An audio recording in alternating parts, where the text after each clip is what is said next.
Before I get to introducing our speakers, I just wanted to remind everyone to please stay muted unless you're asking a question or speaking.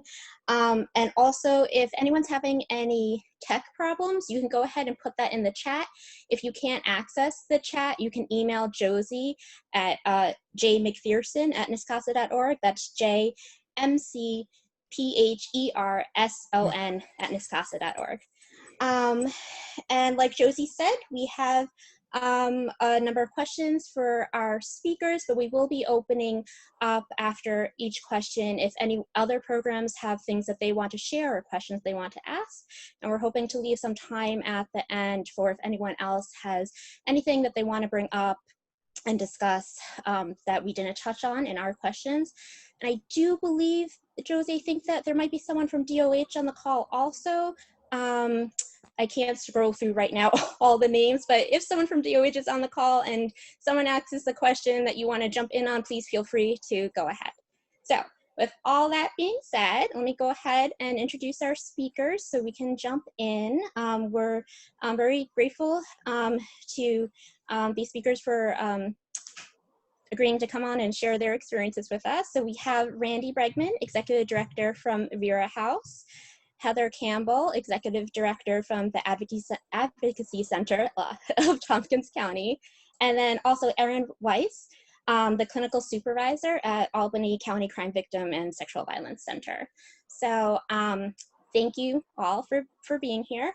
And I'm just gonna jump in, Randi, Heather, and Erin, to ask if you can share with us what your program's reopening experiences have been like, what stage you're currently in, what does the scope of services you provide look like right now, and how have services shifted at all in this new normal? And any one of you can jump in at any point, the speakers.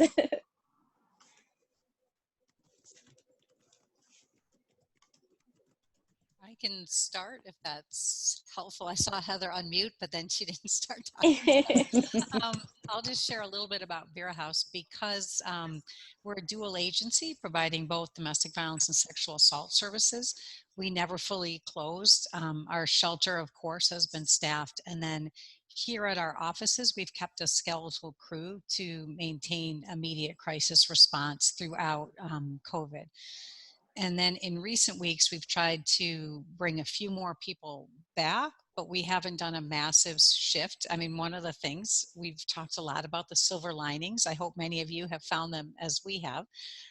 We found that people working from their homes has worked much better than many people imagined. And rather than put people at risk, we've got staff who still have kids home with no place to go. We have staff who are medically compromised or living with people who are medically compromised. So we're trying to really keep a blend. We also had staff who, for their own emotional health, were absolutely desperate to be able to get back to the office. So when we knew we could do that within state guidelines, we started to allow a few of those people to come back in. We're still very minimalist here. We're probably less than a third of our staff who used to be in the building, but we do rotate people through, making sure that everybody has more than 6 feet, following all the mask wearing wherever we're not in our private space. We don't do any communal eating, which breaks our hearts, and I really wanted to figure out how to get past because that's part of my personal and our agency tradition. But we are no longer feeding people as we used to do at every turn. We added the chat function. We found early on in the midst of the pandemic that there were people who needed us and had difficulty accessing a phone if they weren't safe at home with the person who they might feel unsafe with nearby. So we were able to follow through on something we'd been thinking about for 2 years and add the chat feature. So we're now running chat through our website from 8:30 in the morning till 11 every night, 7 days a week. We haven't figured out the overnight coverage yet, so we're not pretending that we can do that. But I think that's been a great resource. I was just talking to our deputy director. She said we had 5 chats yesterday, so 5 people who were able to reach us who might not have been had we not been able to move into chat. We have not brought live people back to the hospital for sexual assaults at the hospital. We have been doing phone and video I think there's now a request, at least that we have one hospital that was in the test category for bringing guests in, and there's conversation about whether they would start to bring advocates back in person. I think our staff and volunteers are really freaked out about that going into hospitals. So I'm really looking to what other people think. So that's a little bit of a slice about where we're at, and I look forward to having dialogue with all of you. Okay, thank you so much, Randy. Oh, go ahead, Heather. Yeah, in many ways, we're in a similar place. We're also a dual issue agency. So domestic violence, sexual violence, we're also the CAC. So we also never fully closed. We have a safe dwelling, not a shelter. So we don't have 24-hour staffing at the shelter, but we obviously had people in the house. And even though we pulled back on some of our staffing, we had staff in and out of the shelter, consistently.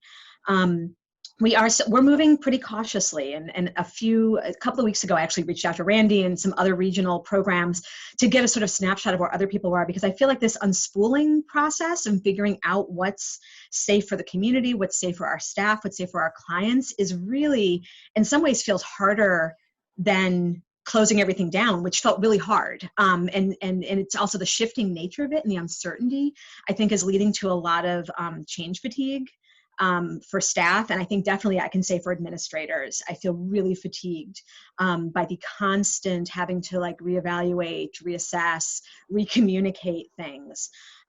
So we are still providing most of our services remotely, though, using phone, video, text.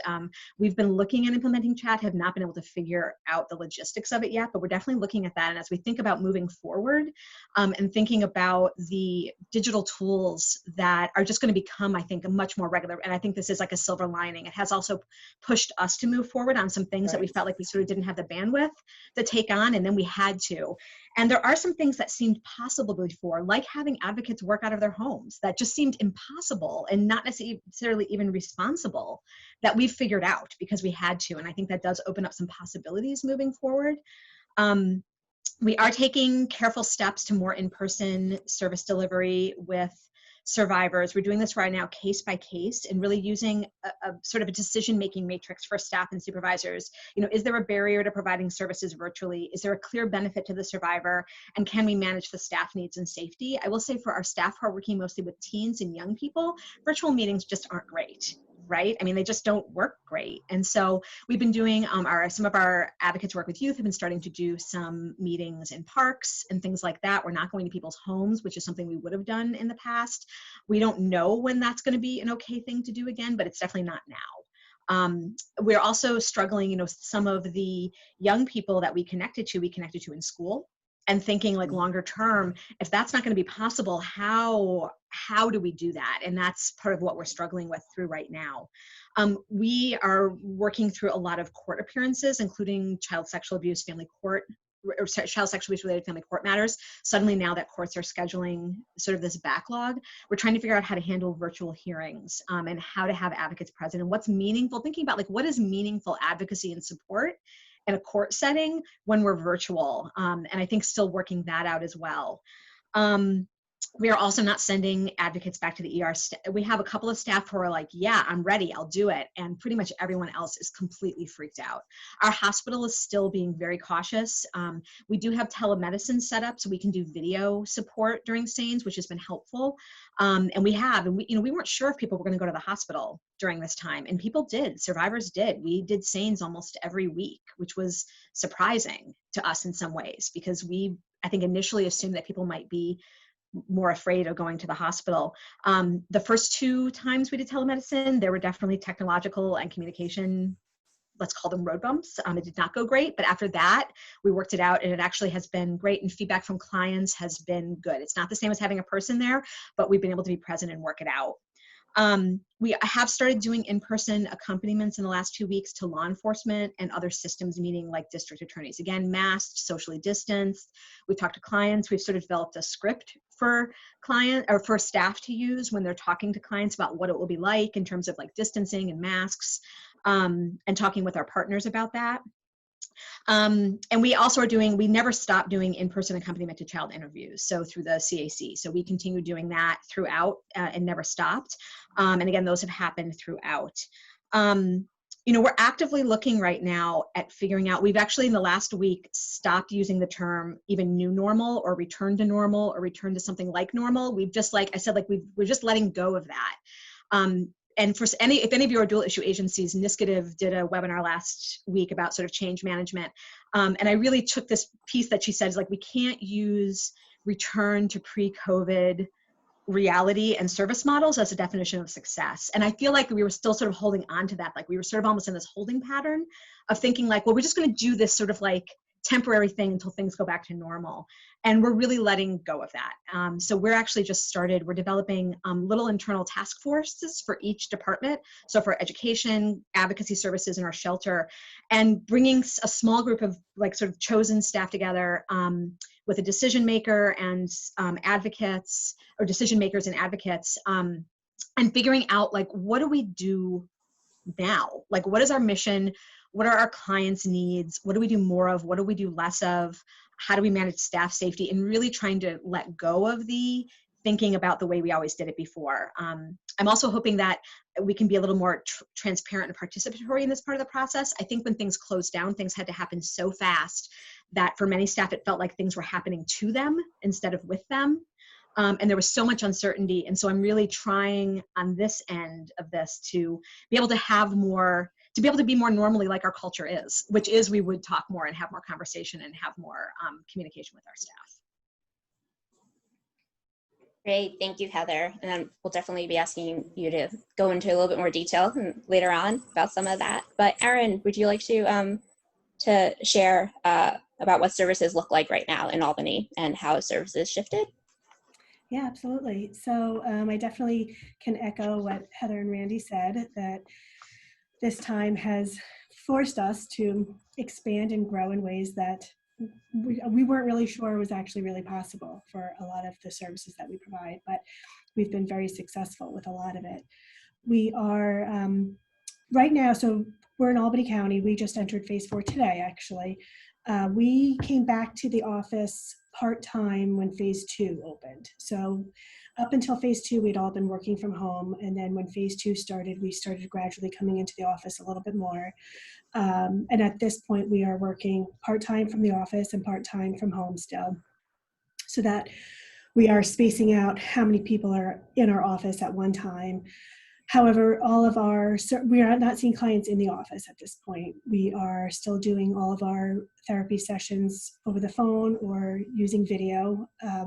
For video, we've been using Advocacy, and we've had a lot of success with that. Our team meetings, we've been using Groovio, and our staff meetings, we use Zoom. So we're still, even though we are in the office part of the time, we're still conducting everything virtually. We are also looking to add an online chat component, which we're very excited about, but we're still in the planning stages about manning it, having somebody available at all times to respond to the chats. So we've signed up for it, and we are just in the process of scheduling the staff for it at this point. As far as ER accompaniments, we started responding over the phone when COVID first hit, and we just had a lot of challenges with it. We found that it was not as successful as we wanted it to be. So the past few weeks, we have started responding in person to emergency room calls. We have gotten a lot of mixed reviews about it. I feel like we're constantly, nobody's ever done any of this before, right? So it's constantly an evolving process, and we're evaluating what we can be doing better, what we can be doing differently. The volunteers, we're giving them the option right now of, do they want to just take hotline calls, or do they feel comfortable going to the emergency room? And I'm pretty surprised at how many of them want to be in the emergency room right now, just because they feel like that's a better way to deliver our service. Yeah, I think that's about it. Sarah, can I just say a little bit, because I come from a prevention background, so I feel like I need to talk about education really quickly, because I think, like, absolutely, I think I don't want to forget the community level work, and I think it prevents. There's real different challenges for our educators, who are doing. And we are going to have, Heather, I definitely want you to mention a little bit about that now. Okay. But I do plug that we are looking for. It might not be couple of weeks from now, towards the end of this month, having one of these conversations focused specifically on Great. Okay, I'm happy to hold with that. I just didn't want to. I just didn't want it to be sort of left out. Yeah, but feel free to mention some of that now, Heather, if you want to. Yeah, I mean, I think pivoting to the remote model obviously has different challenges. I think our staff was super creative. We moved really quickly, but there's also a lot of, I mean, I think there's like some tremendous grieving going on right now for education staff who are really struggling with like some of the parts that like bring them the most joy in their work may not be possible. There are also some of our staff who are doing the least well at home because they're like extroverts who want to collaborate with others. And so they're like vibrating in their own living rooms, trying to figure stuff out. And I mean, really think it's, I'm glad that you're doing a specific call, because I'm thinking about like the reality is that, I mean, what we're hearing at least is that schools and colleges are not going to be letting guests on campus. And thinking like, how do we do this kind of education responsibly with young people if we're not in front of them and all of that. So I think it's challenging, but I think there are some really successful things that I think we've done, that I think other programs we've been hearing from, and I think we can do the work in this way, but it's going to take a lot of creativity. Thanks, Heather. Thanks for bringing that up. And yes, check your email soon. We will be putting out a save the date in the next week or two around one of these calls focused on prevention work. Josie, you want to take us into the next couple of questions? And then I think after that, we will take a little bit of time to open it up to the rest of y'all on the call to see if there's any experiences that that you would like to share, any questions you have about anything that the speakers have shared so far. I think with the next two questions, some of the speakers have touched on some of these pieces, but we just kind of want to go through it a little bit deeper. So what challenges have you faced or have you been facing since reopening? And then we're going to go into, then we're going to go into successes. You can address them. You can address them both. I mean, in my mind, I was like, that's a both question. So yeah, what if you want to go? If you three have all mentioned some of the challenges and some of the successes, but if you want to go into any of that a little bit in more detail, now's the time. Thanks. I actually had a few things come up as I was listening to the other speakers too. So thanks for the opportunity to share a few more thoughts. One is that we have found some success doing groups remotely. So we're not doing all of our groups that way, but our therapists particularly have done, they just did an LGBTQ survivor group that had been starting up new, and some groups they were able to convert from in-person to remote, and some they just started and ran. And for the people who were part of them, they were really grateful for the sense of community. And I think we've even found also that telemedicine might fit with Erin's experience, that there is a loss of that human connection in the same space, but there is this opportunity to see somebody's pets, listen to their grandmother in the background, like have experiences that you never would have had in the office. So I think there's richness and challenge. But one of the things that I think is really important for us to recognize and to continue to try and figure out what we do, the remote access has worked much better for the more white middle class, not the younger folks, not people who are living in poverty, not the most marginalized. Those are the folks that I think we lost a little bit as we transitioned. So we've been having conversations about, I think it speaks with what Heather was talking about, like, what should our model be? Because we're not going to do the same kind of in-person work that we did, but we need to be able to do some in-person work, just like doctor's offices, with masks and safety, because we're missing people. And so trying to look at, are we out stationing in the community, places we haven't been before? How do we make something that's accessible to those who are falling out? Also, the question, Erin, about the chat piece, one of the things that's worked really beautifully for us, particularly for our evening and weekend coverage, is this has been a great volunteer opportunity for people who were already volunteering but now can't go in. We had family court volunteers covering us 40 hours a week down at the courthouse. Well, they haven't been able to do that. So they're taking a Sunday evening shift. We got them up and trained. They already were agency volunteers.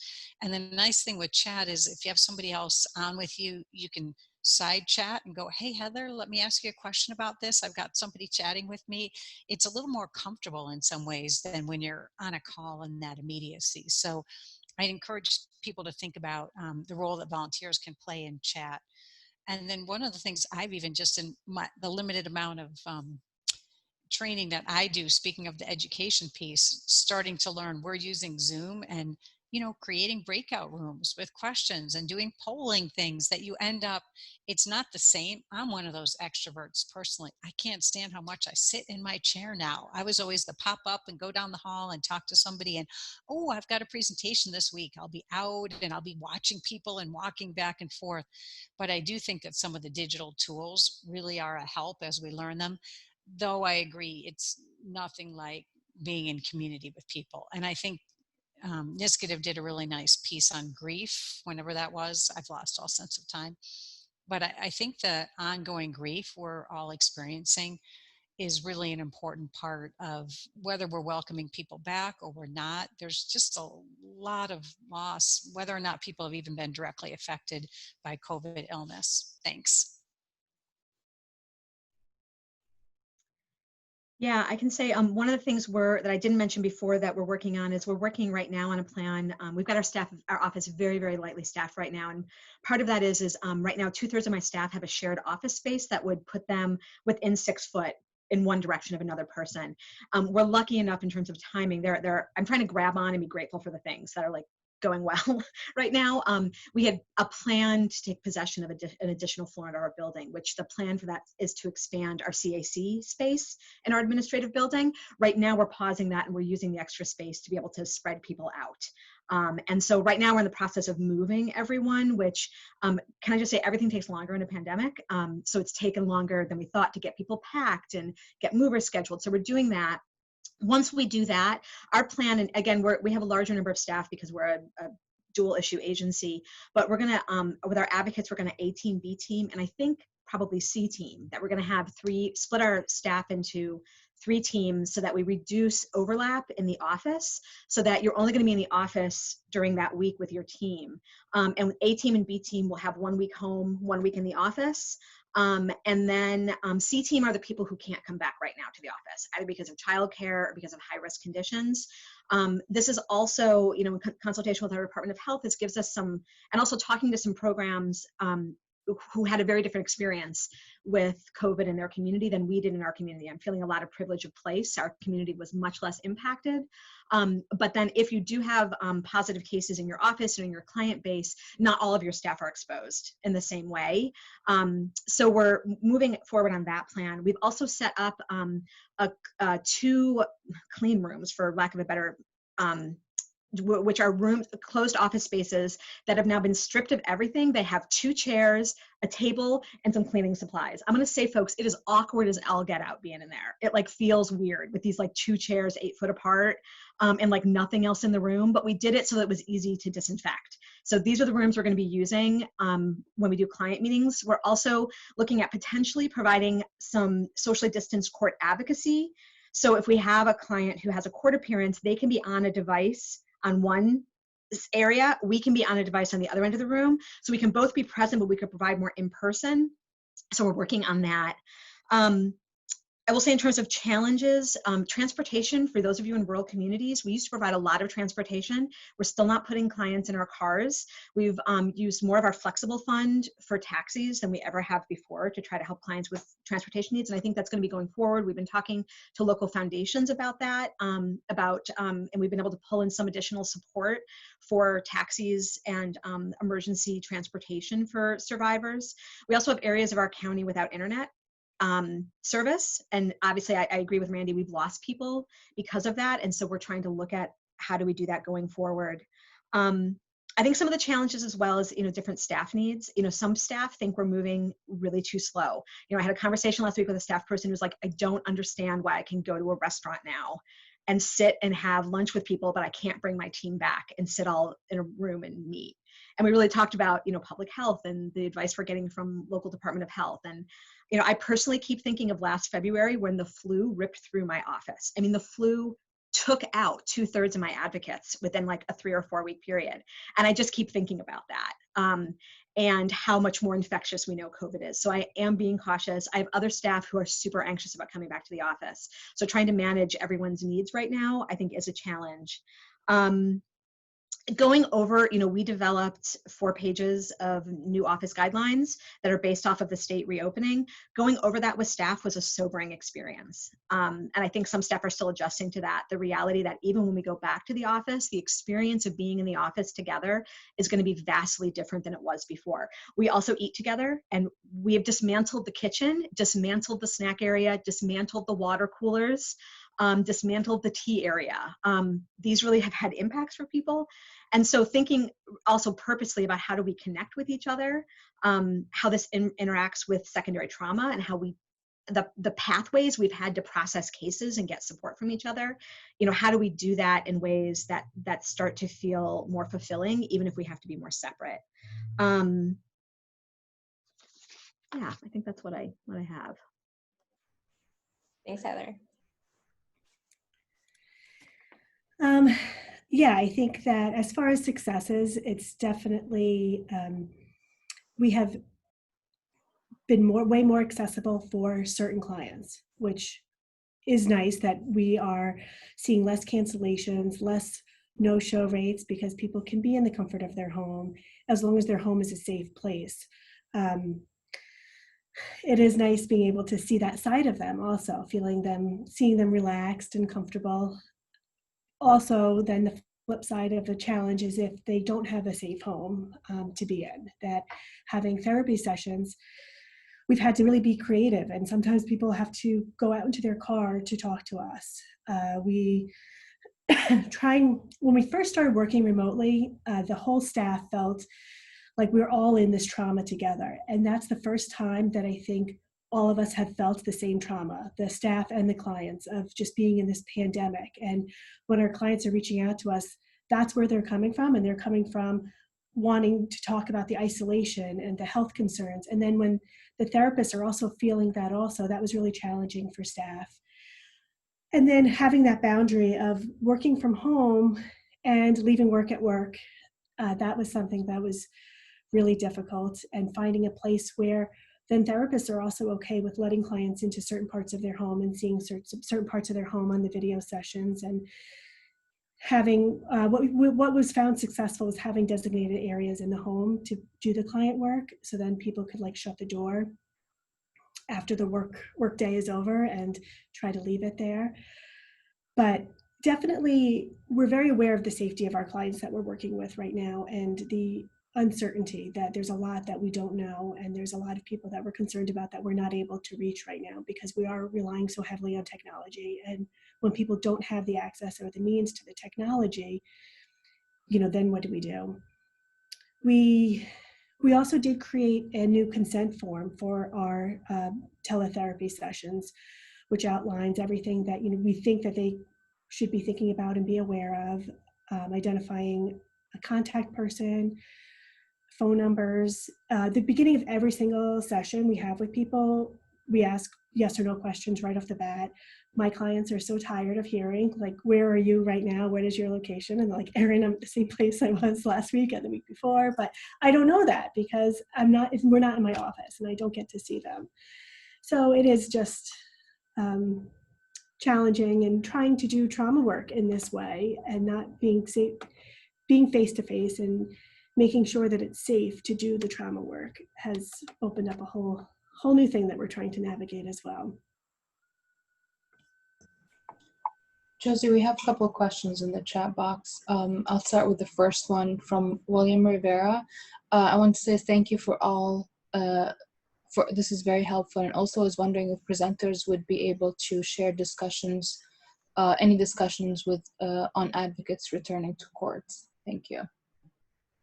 Thanks, Sana. And I just wanted to jump in to say that remind folks that they can add questions to the chat, and we'll start with that one. Rachel, we do see your question about safety precautions for staff. We are getting to that, so we're just going to hold that question for right now.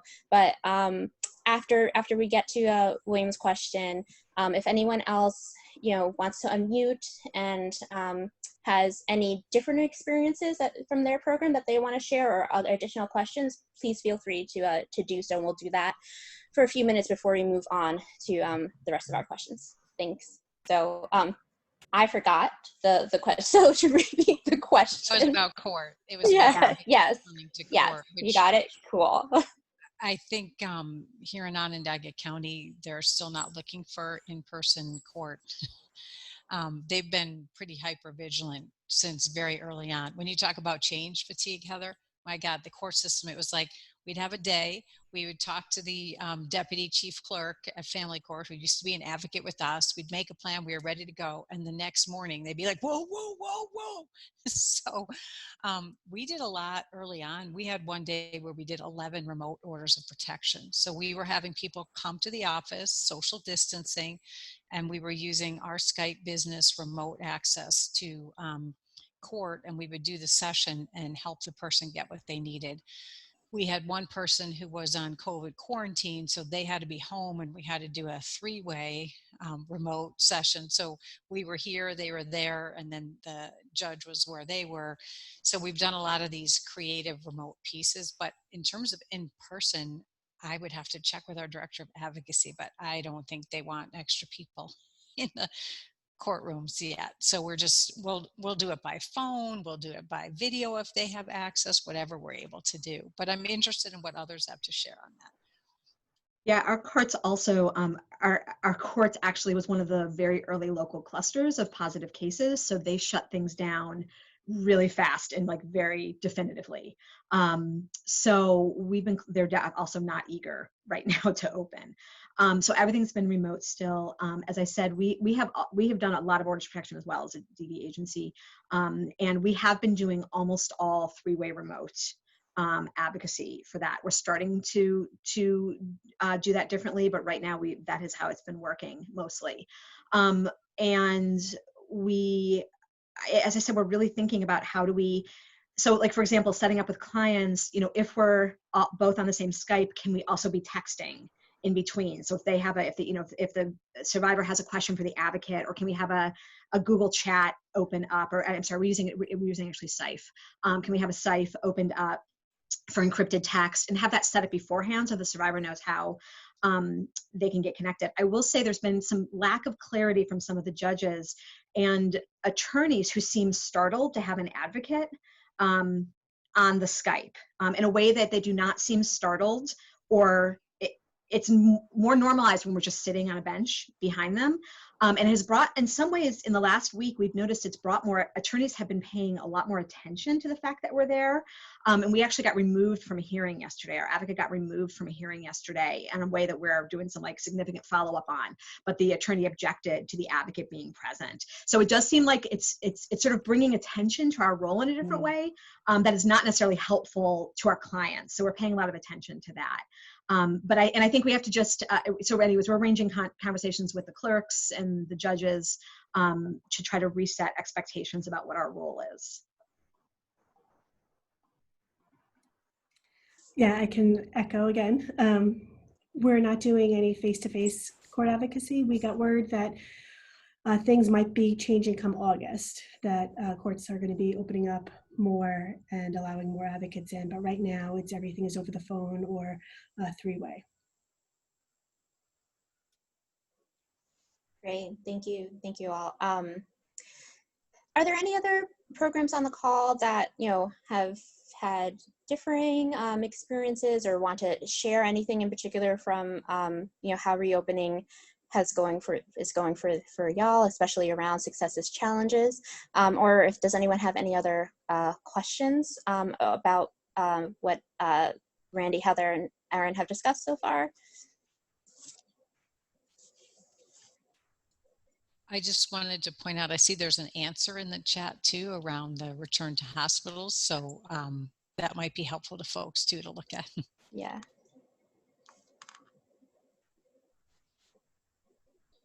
Hi, my name is Melissa Hardesty. I'm the Associate Director at Family Services Center for Victim Safety and Support. And I can share a little bit about our reopening story, which we started reopening our office for staggered staffing back on June 24th, so about a week ago. Prior to that, we were approving case-by-case in-person accompaniment to police departments and family court and also to our local CAC. More recently, just this past Thursday, we got our first 2 calls from our hospitals requesting advocates come into the ERs.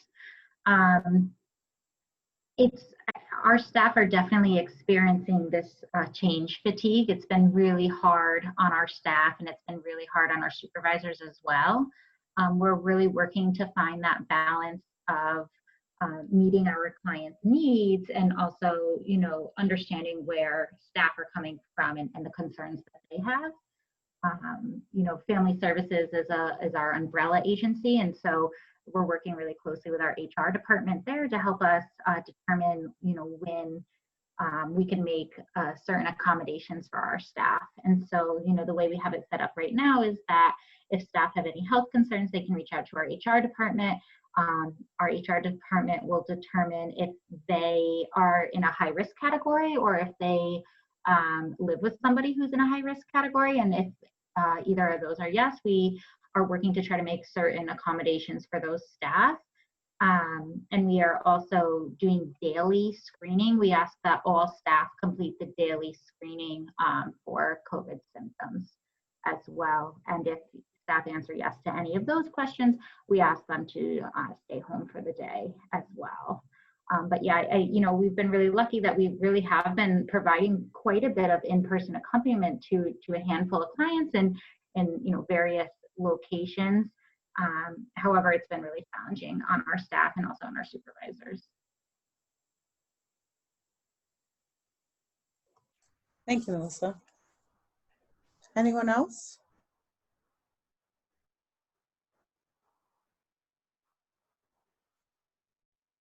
I'll give you just a quick minute to think about unmuting. Folks can also share in the chat, and if you have any other questions, even if not for necessarily the speakers, but for NYSCASA, go ahead and put those in the chat. If we can't get to them now, we are saving the chat. This is being recorded. We are going to go over everything and try to, you know, send out additional resources if we can for any issues that come up during this conversation. Okay. But Josie, I think let's move on, and then, you know, if we have time at the end, Sure. then we can open up the discussion more. Yeah. Yeah. So our next question is, and I know some of the speakers have talked a little bit about this, but we're just going to focus a little bit more on it. What strategies helped your program reopen?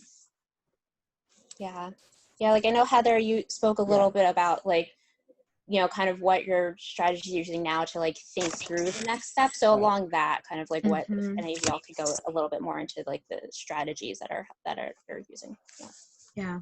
I will say, I think bringing people back slowly has been helpful. I mean, I think it takes people time to adjust to the new safety and health procedures. Like, it does, like, engage this part of your brain, having to think through all of the different ways you move through the space.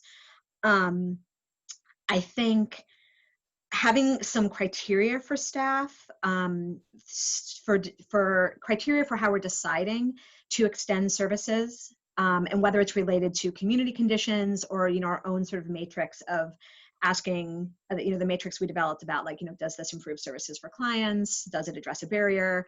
Does it manage staff concerns? Has helped people make those decisions. So it doesn't feel like every decision is like this whole brand new thing that you have to reconsider from beginning. One of the things we're trying to do now is both develop some, in these task groups, is develop some criteria for how we'll make decisions for extending in-person services, but also how will, I can't remember if I've said this now. I'm having this, like, I can't remember where I've said what, like, because I'm always in front of my desk, in front of my computer, but also how we'll roll services back if we have to, because everyone I'm talking to is like, we're expecting that things might turn worse again in the fall. And so for staff to not have the anxiety of thinking, well, what if things is worse? What will that mean? Like, for us to create some criteria that are tied to some metrics that, you know, for example, if our region goes down a level, like, this is what it'll mean for services, so that staff can sort of have that certainty. We have also been having a lot of conversations, you know, we're recognizing, and this, you know, as Erin was saying, not all staff have the same risk. And we've been having lots of questions about what fair and equitable mean. Like, is it fair that some people are being asked to come into the office and some people aren't? Is it equitable that some people are coming to the office? And what does like equitable really mean in a staff setting? So we've been having some of those conversations as well. And also recognizing that for people with school-aged or younger children, it's likely not going to get a whole lot better in the fall right now. All of the school plans locally involve kids not going to school full time. And so part of our planning is also thinking about how do we accommodate that. And we're also starting to think about things like flexible scheduling, more flexible scheduling, people working different schedules than they have before, and making that part of our ongoing reality. I think I would just echo, we've been pretty flexible with scheduling where we can be in certain departments, like our educators work whatever schedules if they're covering a weekend thing. And I think with our advocates, when we've had people with situations or taking classes, but kind of like Heather said earlier, this has been an opportunity to realize you can really maximize this in ways you might not have thought of before.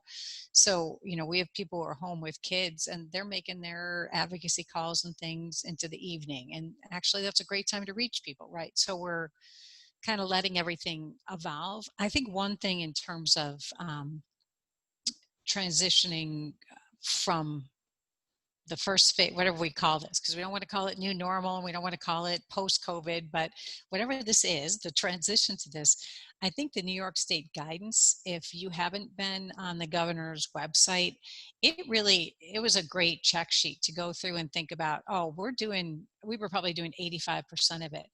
But then some of the specific, you know, we now have clipboards hanging around the office and every part of the organization is responsible for twice a day sanitizing all the common surfaces. And so there's a list, doorknobs, copier. We also ask people to sanitize whenever they use something personally, but the twice a day is to back up in case somebody doesn't do it. And so those are some of the things you can really glean, I think, from the governor's website on planning for the transition. And we just tried to integrate all of that into our own policy. And I'd be happy to share our policy with Sarah to share with others if that would be helpful too. But we really based it largely on what we had already figured out because we didn't close fully, and then what the governor was encouraging. And we've just bought a ton of Beacon Skiff. They're local. I don't know if any of you would know them, but they're a local apple farm that also is a distillery. They make vodka and hard cider, and they turned everything around to make hand sanitizer. And they donated generously to us early on. So when we had a grant to help us get some of this, we purchased at a reduced rate gallons and gallons, and we're using that both for hand sanitizer and you can use it to clean surfaces. So you don't have to worry about people using the wrong thing, and we just have it everywhere in the office. So those are some of the practical, and they're saying the contact surface likelihood of transmission is not as high. But in the beginning, you know, we had staff who said, I think we should be wearing masks. And I was like, oh no, I'm following everything. It says, don't take the masks from the health professionals. We don't need masks. And then, you know, a month later, they were like, wear a mask. And so we have to see how it evolves. We have a ton of cloth masks, and we have some of the more serious masks. We have had 2 staff people at our shelter who've had a positive case, and then you have all the quarantine spin around those people who were close to them. So fortunately, everybody's recovered okay, and we have not had any transmission among our staff who were exposed to the person. So that partly tells me, and this is what we try to offer as an encouraging message to our staff, if we're doing it right, that's why you're doing all this. That's why you're wearing a mask, why you're keeping a distance, why you're sanitizing, is because you were here in this office space with someone who was infected and nobody else got sick. We're having a lot of discussions about harm reduction. For any of you who came from like safer sex education backgrounds, you know, there's a lot of discussions about harm reduction and like the layered things we can do to help increase safety, and that if you just don't know, so you always act as if you don't know, and so you follow all those procedures. But I agree with Randi. We put up a lot of signage and visual reminders and checklists and things, just so that people don't have to also hold it all in their head. We also made a series of what are potentially goofy videos to show people like the new process for coming into the office. Like staff were anxious about it. And so like we literally made a video of me like coming into the office and narrating like, this is where you enter the building and you come up to the health check center and you take your temperature and here's how you use the thermometer that we bought. And then like, here's how you like clean it beforehand. And like, we just walked people through it.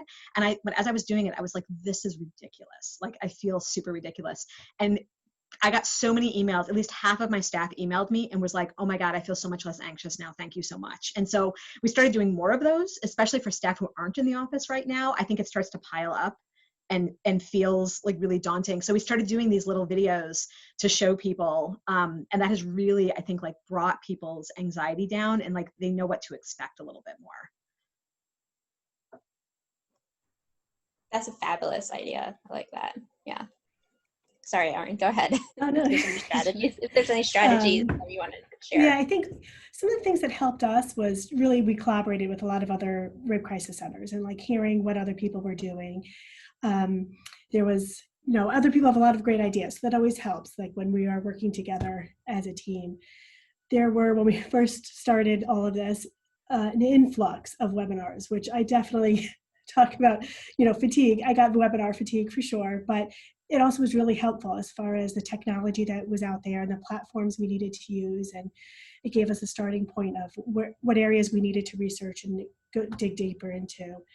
And then I think also for us, it's just caring for one another and holding that space for staff and knowing that we're balancing caring for the clients that we serve and wanting to keep them safe, and also caring for our staff and keeping them safe and being as flexible as possible. So, I would go to staff and ask them, like, what days would work for you to be in the office? Would it work to be in full days, half days, like whether it be for childcare or for concern of exposure? Really just trying to meet them where they were at and what their concerns were and hearing that and trying to respond as best we can to it.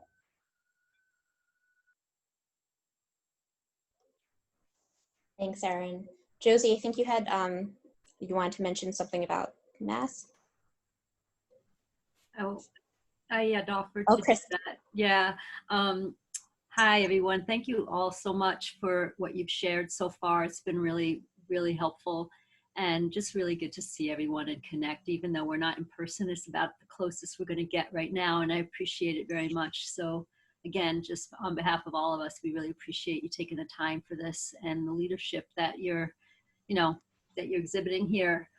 We got a bunch of masks mailed to us for standalone rape crisis programs that we've been hesitant to mail out because we were also like aware that nobody was using, in their offices yet. And we weren't, we wanted to make sure you all got the information first about bulk ordering. So we didn't want to confuse our messaging. But at this point, we are going to be sending out an email to ask for those of you who are standalone rape crisis and not dual programs, since we assume the dual programs already got a bunch of masks through NNEDB, I believe. That's our understanding anyway, that the national domestic violence folks did send out a bunch of masks to the dual programs. If that's incorrect and you didn't get any masks, then please let us know. We're going to be sending out an email to the standalones, but if you're a dual program and you didn't get masks from anywhere else and you need masks, please let us know. We're going to be sending that out within the next few days. Chelsea Miller is going to send it, our communications director. And once you get that, it's just a couple of questions we're asking about, like how many you would ideally want. We only have one big box, but we can look into getting additionals, I suppose. But for initially, we wanted to make sure we send it to the right place. I know some places have not kept all their offices open, and so we want to be sure that we're not wasting our time and money and you're disappointing y'all. So let us know once you get that email what your needs are. Thank you. Chris, I would send it to all programs, depending what they are. There was an opportunity to purchase bulk masks. I don't think there was any sending from NNEDV of masks that went out, unless we got one box, I think, of 100 we didn't. from that like sort of showed up. So it was a small amount, but it's like now I think like 100 masks is a small amount. In the past, I would have thought that was like a huge amount, but now, yeah. Well, I appreciate the feedback. We actually don't have a large amount. We're looking at, I think, groups of 50 masks. So if that would be helpful to you, let us know. Or like you said, maybe we'll just send it out to the full list. I would send it out to the list and ask people what they need. Like for us right now, our county ended up coming through with a great volume of cloth masks. So we've been really blessed, I think, to have that cloth mask flexibility for people. When you have staff who are in quarantine and they're allowed to work because they're essential workers, you can't use the cloth masks according to our health department. You have to either have surgical masks or N95 masks. So I don't know what kind of masks you all have in this CASA, but I think there's a range of needs. One is our general need to have any kind of covering that's cloth. That I know we're all set with, but the ones that you might need that you can't buy online or find easily anywhere, those are, if you end up needing to quarantine anybody, that those are a little bit harder to get. So like for Vera House, I don't think we would take from this CASA stash, but there might be another dual program who would really appreciate that 50. I think we've feedback. Go ahead. We've really found, as staff are coming back and wearing masks all day in the office, we also had a huge local effort of mask making, and we really benefited from that. The quality of some of the donated masks varies. Some of them have not held up really great to washing, which we realized we underestimated the amount of masks we would need. But also, for some staff, and particularly we have some staff who have asthma, who can wear a mask, but some of the heavier cloth masks they have a harder time tolerating. So we realized we do need to have some surgical masks on hand, and we're trying to offer that because the best mask is the one that people will wear, and so we are trying to get people a mask that they will actually wear and wear correctly versus a mask that they're just desperate to get off and then may not be as compliant with. So we are trying to keep, from here on out, I will be hoarding PPE, or just maybe let's not call it hoarding, let's call it keeping an appropriate and careful stock, because I don't want to get caught short. We were definitely caught short in the beginning. We had 20 masks in our shelter, which was completely insufficient. But we've also started buying. We have bought some masks, some commercial masks, to try to have some different styles of the cloth masks on hand, because some people really like the ties, some people like the ear things, some people like the fitted ones, some people can't tolerate them. So we actually have bought from a few sources to give people masks, because I'd rather have a mask people are comfortable with and actually wear. Yeah, having options is important. Yeah. Thank you so much. Yeah. Thanks, Chris, for that announcement. And Randy, Heather, thank you for that feedback. And everyone, Chelsea added a link in the chat about a mass request from this CASA, but Chelsea will be following up also via email. And actually that relates to our next 3 questions. Y'all have already touched on this some. In the interest of time, we're just kind of going to combine the next questions. They're all around staff safety and what accommodations and changes you've made for that. So it's just, what accommodations have you made for staff as it relates to their health and safety in the workplace in the face of the pandemic? Again, you've all already touched on this some. If there's anything you want to go into more detail. And then specifically, Randy, I think you had mentioned the state guidelines, and we were asking about, the mandatory guidelines and the recommended best practices. That can be a little overwhelming to some programs, that list, especially those working and confined in small workspaces. So if there's anything else, any of the 3 of you want to share about how much of those best practices you followed, and how did you make the decisions around which you're able to follow and how you're implementing, and then any accommodations beyond the state's list, the state's recommendations that you've made for ensuring staff safety. And I did want to mention specifically, circling back, I know Rachel had a question in the chat around staff safety, particularly for staff, for advocates who are returning to hospitals in person, if there's been any extra precautions taken for those advocates. So there you go. And Selena, Selena Bennett Chambers, our policy director, who is also on this call, thank you, Selena, is posting those questions in the chat. And I see Chelsea also posted that the NNEDV pop-up purchase of PPE. Yes. That's a lot of initials. Closes at 6 p.m. today, so that's in there. I think for us, I think I've shared probably most of what we've thought about. I did send you just now, Sarah, by email, our policy for coming back. Yeah. And I think that just goes through, I think that question of which best practices did you choose? We tried to do everything and more that was required of us. I think you're putting yourselves as agencies and you're putting your staff at incredible risk if we don't do everything that's being recommended. So we tried to do that and then go a little bit beyond or add something in, and we could have more people back in the office according to those regulations. We could have 50%, which we have not done because there's not a need for everybody to be here. So I think the above and beyond makes sense for us to think about, but I would encourage everybody to try and do everything that's being recommended. Because you won't have to be up at night thinking, I let harm come to our staff, and you also won't be exposing yourself. Part of the holdup at the federal level about giving financial relief to the states and localities is that the majority in the Senate wants a hold harmless for companies, so you can't be sued for people being exposed to COVID in the workplace. I personally, and think we as people who care about the world, would not want that.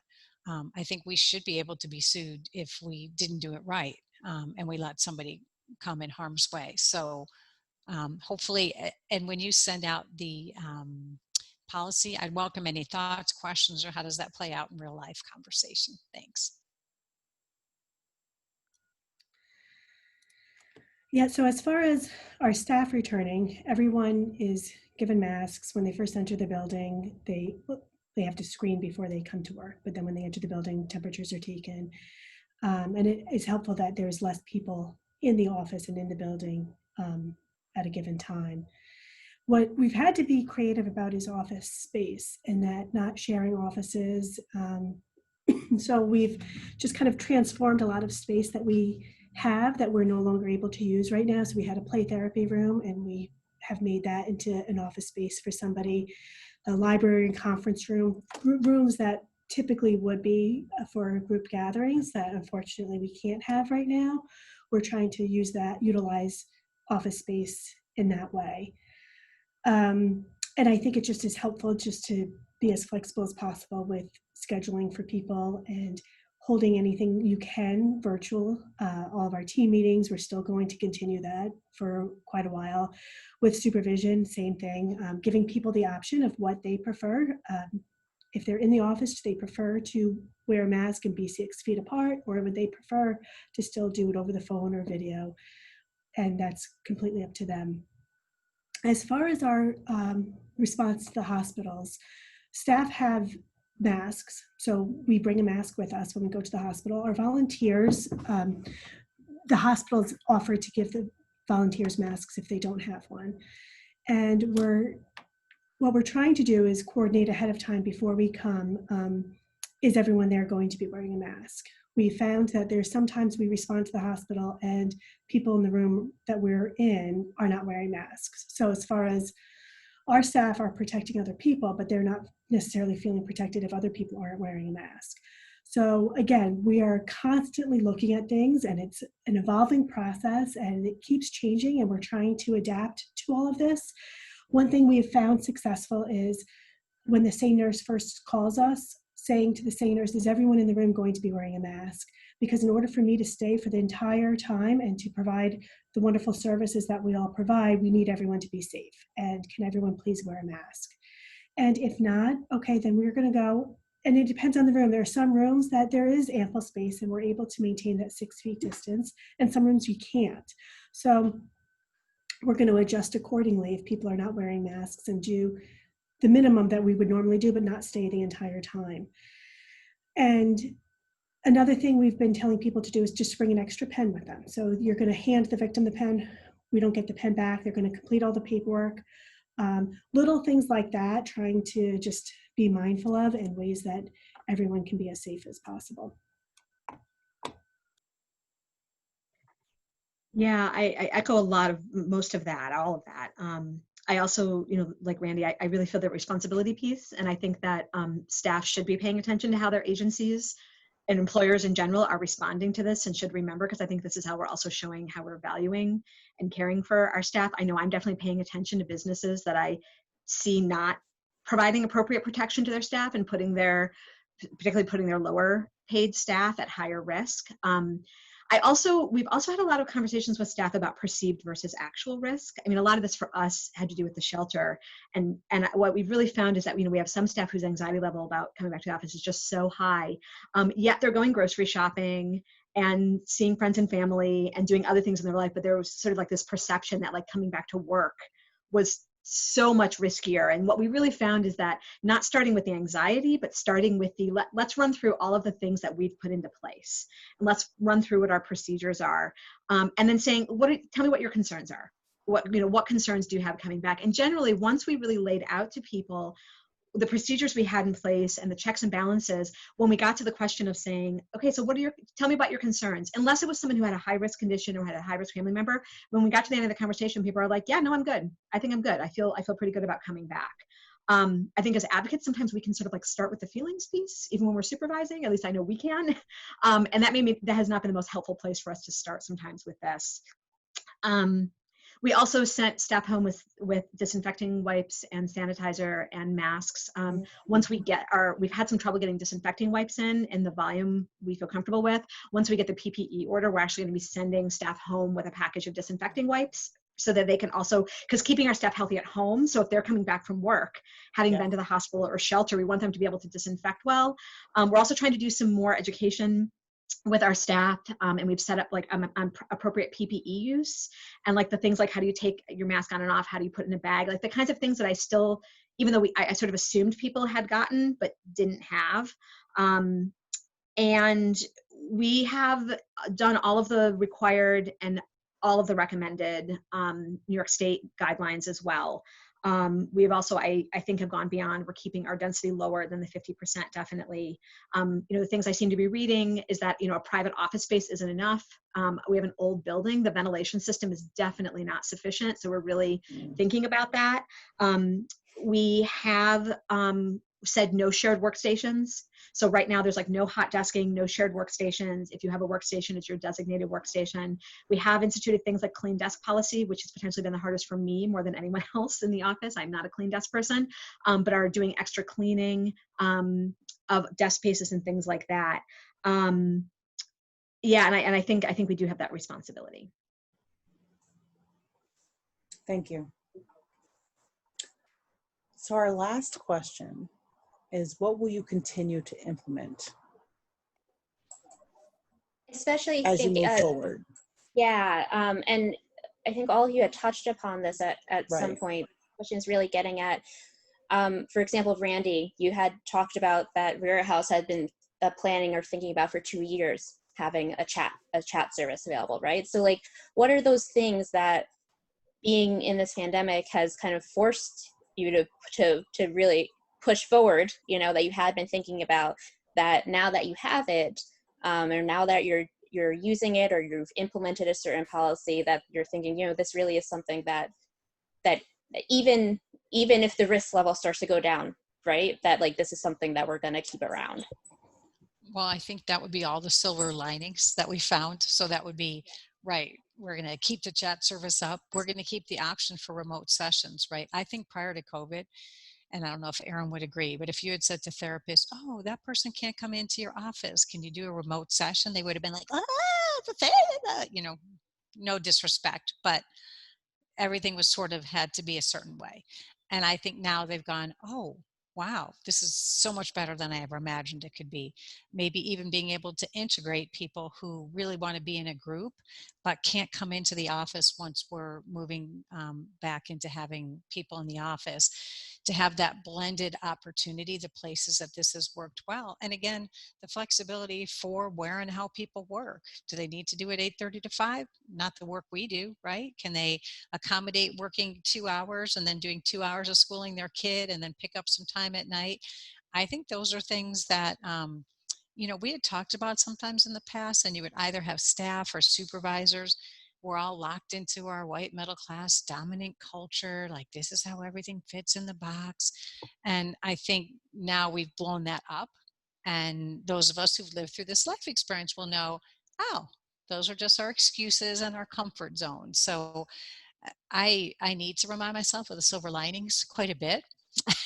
So I feel like that some of the silver lining is really, and now we're pushing ourselves to think even further outside the box, like I mentioned. So the remote sessions aren't working for everybody. We have had grants where we could give people a hotspot. We had cell phones donated that had wireless access, so we could get somebody hotspot service and be able to serve, but that's still not working for some of the most underserved who don't have a private place in their home, all those pieces. So then that becomes our next question about how we do outreach differently and make ourselves available maybe in other places of the community where people will go if we can find private space and offer service. So I think those are some of the things I think of that we'll be continuing to implement, and again, give us an opportunity to better serve people, whether or not we were dealing with COVID.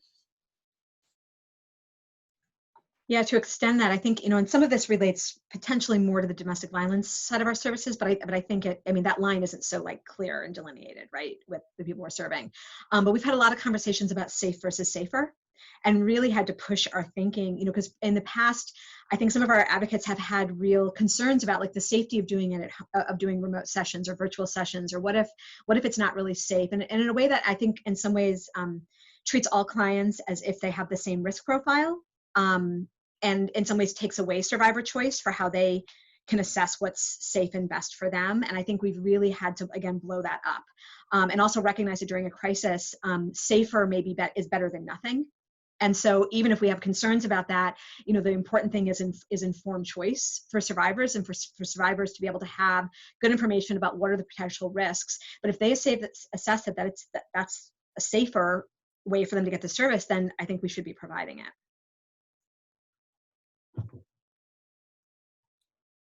Yeah, I completely agree with everything that was said. I think that the remote sessions have proven to really be very successful, and I really would like to continue that. We're just so much more accessible to people. There definitely were times, Randi, for sure, and I will openly admit that I was on that bandwagon of like, no, it has to be face-to-face, it's therapy. So it's just been a very growing experience for all of us to see how well we really can connect and still provide the services, and hopefully still be able to do so. If somebody is physically not able to come to our building, or there's a snowstorm, or any kind of situations that might come up in the future, knowing we can still serve people feels really good in a way that before we would say, no, yeah, you got to come to the building. And now knowing that we have so many more options, and just, I think overall, and how we serve people and how we're reaching people to look at things again differently and think outside of the box with things. Yeah, even as far as outreach, when we first were looking at like, how do we have people know that our hotline is still working, that we're still here, and we're using our website and social media at places that, like, yeah, a lot of privileged people have access to that, but what about people who don't? So we looked at creating flyers to post in like grocery stores, and like really trying to think about ways that we can reach people that we're not accessing or we're not reaching. So just, I think it's been a great experience for us as far as how we can better do our outreach and service people.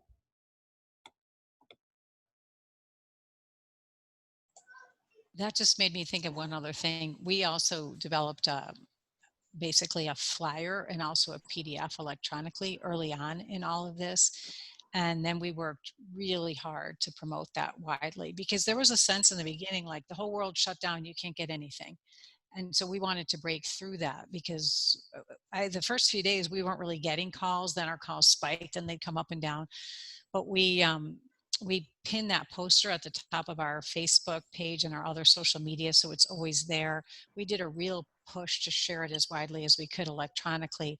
And then we reached out to sister human service agencies like our food bank, and they put the flyer in the bags and boxes where they were serving people food, so we could really push that out as widely as we could. So I think that's another important piece to think about that we didn't talk about, is making sure people know what your services are, what's new, what you get remotely, and making that as accessible as possible. I think the other thing that it's forced us to do is think about how our teams are communicating when you can't stop in someone's doorway. And I think some of those tools will continue, and I think actually are in some ways more efficient and actually distribute information that people need in more effective ways. So we have different teams using different tools depending on confidentiality need, and but I think those things will continue as well. We've already identified that some of the things that we put into place to make sure everyone was in the loop actually are going to be incredibly helpful, even if things change going forward. Oh, and that makes me think of one more thing, because when you said teams, we had been trying to transition to Office 365 as another one of those, we should do this one day. And then we pushed into it because it seemed like Teams would be a tremendous resource for this. And people are finding you can have a shared document, you can all be working in the same document. So that's something that I think was another silver lining of all of this, that our teams, and you know, people are in different stages, right? The education team, super tech savvy, they're like, oh, we love it. We video our meetings, we do everything. And our advocacy team, who's busy dealing with people in crisis, is like, oh, no one's really been able to set it up very much. So we're working that through, but I do think that's been a great resource. Great. Thank you Great. so much. So we have, oh, go ahead, Josie. No? Go ahead. No. Thank you so much, all three of you, for sharing what you have. And we do have like about 15 minutes left. So we kind of just want to open it up now to everyone else on the Zoom. You know, if anyone has any questions or comments that didn't come up before, or you want to share a little bit about your program's experience, you know, feel free to unmute yourself and do that, or you could throw questions or comments into the chat.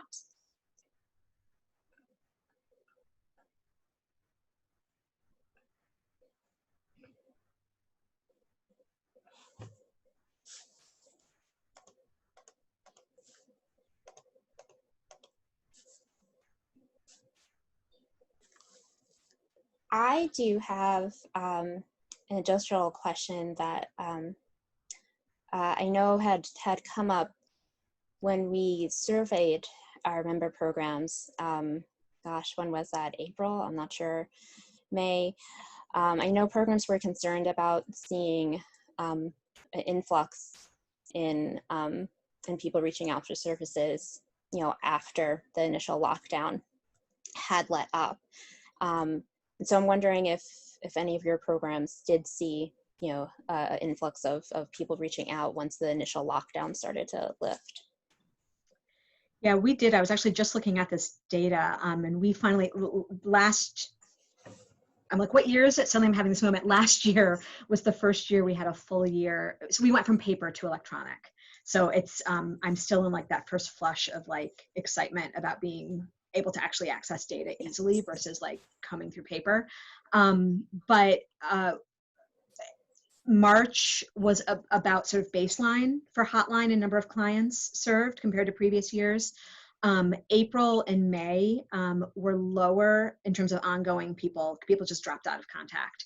And our hotline was just about the same, although we saw a change in percentage of calls. So we got more calls about adult sexual assault and domestic violence and fewer calls about youth sexual abuse and physical abuse, which makes sense. Kids weren't at school and daycare.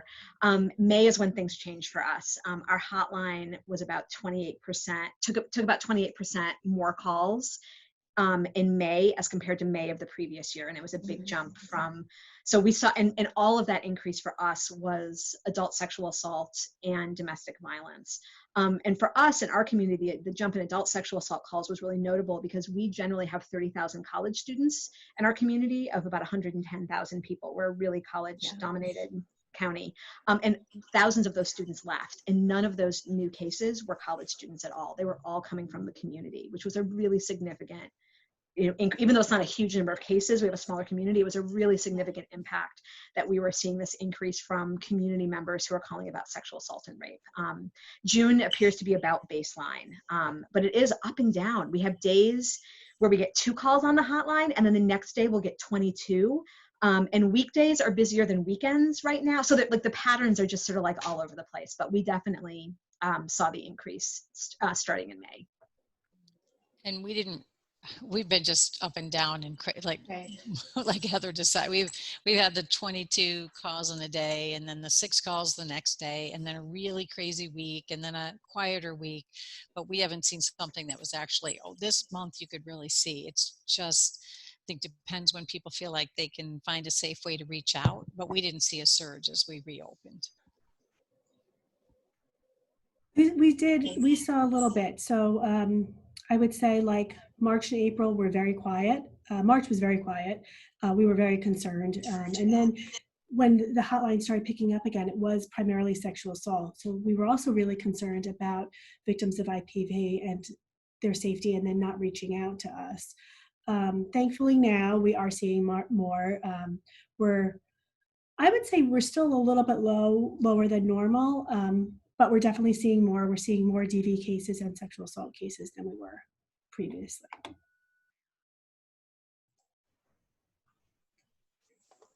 Thank you. So we did have a question come up regarding on the chat that if we'd be sending the recording out of this webinar. We did say we would record it. We did say we would share it only with rape crisis programs. We wanted programs to feel as comfortable as possible to share as much as possible about their challenges and successes. So it will be shared to rape crisis programs. Does anybody have any questions? Any recommendations or add to the conversation? That goes for anyone on the call. You feel free to unmute yourself. We do have a few minutes left, so feel free to take this time that we're all together and share.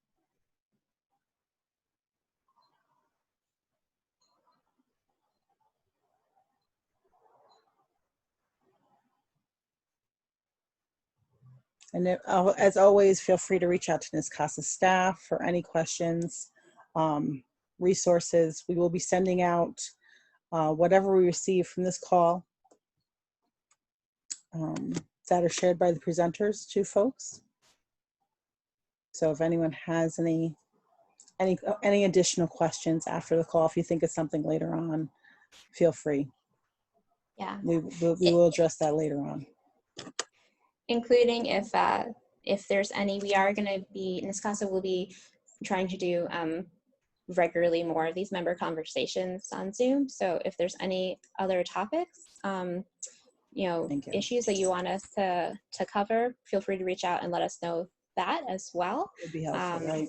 I think that will be in the survey we send out. I'm not sure. And then do be on the lookout for save the date soonish around one of these focused on doing prevention work in this climate. I feel like it's a lot easier like in a physical space to do the whole facilitator, I'm just going to be quiet now and just wait for someone, to say something that is on Zoom. But it's okay if no one has anything else to share or questions, then we can wrap up. And we thank all of you for being with us, and thank you so much, Randi, Heather, and Erin, for sharing a lot of like really helpful insights. Yes, thank you so much. Thank you. Take care, everyone. All right, take care, everybody. Bye.